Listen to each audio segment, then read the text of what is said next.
হ্যাঁ গাইজ, আমার সাথে এরকম দুর্ঘটনা ঘটেছে যেটা আমি বলে তোমাদেরকে বোঝাতে পারবো না। বিষয়টা হয়েছিল কি, আমি বাড়িতে বসে বসেছিলাম, তখনই মা বললো আমি তোর শ্বশুর বাড়ি থেকে কল করেছি, তোকে যেতে বলেছি। সেটা শোনার পর পুরো লজ্জায় ভরে গেলাম আমি। তারপর 5 কোটি টাকা একটা আয়নার সামনে একটা ফ্লেক্স মেরে নিলাম, তারপর একটা সস্তা পারফিউম মুখে মেরে দিলাম।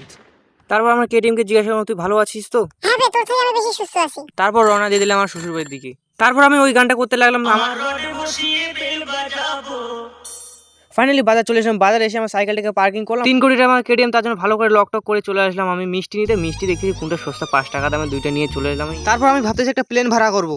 10 লাখ টাকা একটা প্লেন ভাড়া করলাম। আমি নিয়েছিলাম উইন্ডো সিট, কারণ আমার বমি পায় ভাই, কি বলবো। তোমাদেরও এরকম বমি পায় নাকি? তারপর সুন্দর সুন্দর ভিউ দেখতে দেখতে শ্বশুর বাড়িতে এসে দেখি আমার শ্বশুর জামা কাপড় কোনোই পরে নাই। হ্যাঁ গাইস, বিষয়টা হয়েছিল কি, আমি চলে এসেছিলাম একটা ডাক্তারের কাছে। ভাই ডাক্তারের কাছে কেন আসছি, বিষয়টা অনেক কিছু হয়নি, একটা ছোট্ট কাটা গেছে যে দেখতে পাচ্ছ এটাই, আর ওষুধ দিয়েছিল অনেকগুলা, কি বলবো। তারপর আমার রিপোর্ট বের হয়ে গেলো, রিপোর্টে দেখি ভিটামিন জিএফ এর কমি। সারা ডাক্তারগুলো আর কোনো ভিটামিন গুলো না, আমার জিএফ এর কমিটাই দিল, যেটা আমার জীবনও পুরো করতে পারিনি আর পারবো না মনে হয়।